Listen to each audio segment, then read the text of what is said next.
कराची की गर्मी सिर्फ मौसम नहीं एक इम्तिहान है। कभी लोड शेडिंग, कभी पसीना, कभी ट्रैफिक और ऊपर से सूरज ऐसे बरसता है जैसे नाराज़ हो। लेकिन फिर भी कराची वाले हर हाल में मुस्करा देते हैं। चाहे सड़क किनारे ठंडी लस्सी हो या सत्तू का शरबत हो, दिन हो या रात, ये शहर तकता नहीं, चलता रहता है।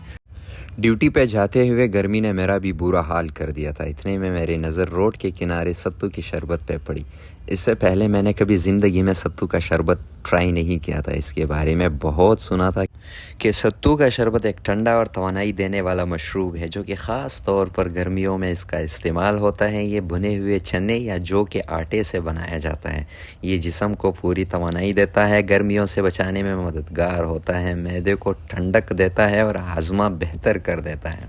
तो चले आए आपको बताते हैं कि इसको किस तरह तैयार किया जाता है। सबसे पहले ग्लास में थोड़ा सा पानी लेते हैं और उसमें बर्फ़ डाल के सही से इसको ठंडा कर देते हैं और उसके ऊपर फिर जो इनके पास भुने हुए चने या जौ का जो आटा होता है 2-2 चम्मच उसके डाल देते हैं। और जायके के लिए इसमें नींबू, नमक या अगर कोई मीठा पीता है तो इसके लिए गुड़ का या चीनी का इस्तेमाल कर देता है। तो इससे इसका जायका और भी बेहतर हो जाता है। तो इतने में उन्होंने मेरा सत्तू का शरबत जो था वो रेडी किया था। और आइए उसको ज़िंदगी में मैं पहली दफ़ा ट्राई कर रहा हूँ। इससे पहले मैंने कभी नहीं पिया है, तो आइए इसको ट्राई कर देते हैं और आपको बताते हैं फिर। तो लगा दो। अच्छा, हाँ लगा। Thank you. पहले दफ़ा सत्तू का शरबत ट्राई करने के बाद वाकई में मज़ा आ गया। और ये गर्मियों में एक रिफ़्रेशिंग ड्रिंक है और इसकी ख़ास बात ये है कि ये हेल्दी भी हैं और टेस्टी भी हैं। तो लाजमी आप लोग इसको एक दफ़ा ट्राई करें।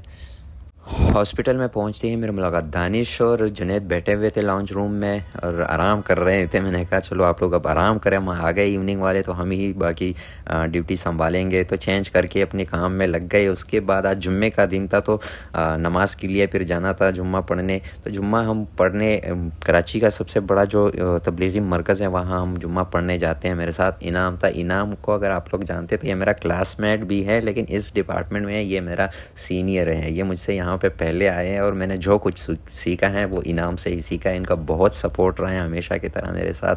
ये सिर्फ मेरा क्लासमेट नहीं बल्कि मेरा एक मेंटोर भी है, क्योंकि बहुत सारी चीज़ें मैंने इनसे सीखी है।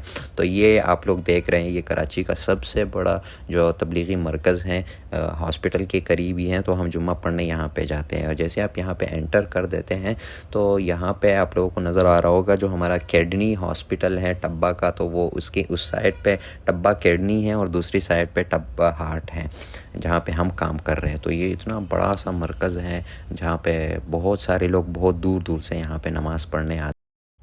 यहाँ पे ये वज़ू बनाने के लिए मुख्तलिफ़ जगह बनाई हुई है उन्होंने। ये आपको नज़र आ रहा होगा छोटा सा तालाब सा बनाया हुआ है जो बहुत मज़े का है। यहाँ पे हमने वज़ू किए और जहाँ पे साया नहीं होता, खाली टाइल्स होते हैं, उस पर आप नहीं जा सकते, गर्मी इतनी ज़्यादा होती है।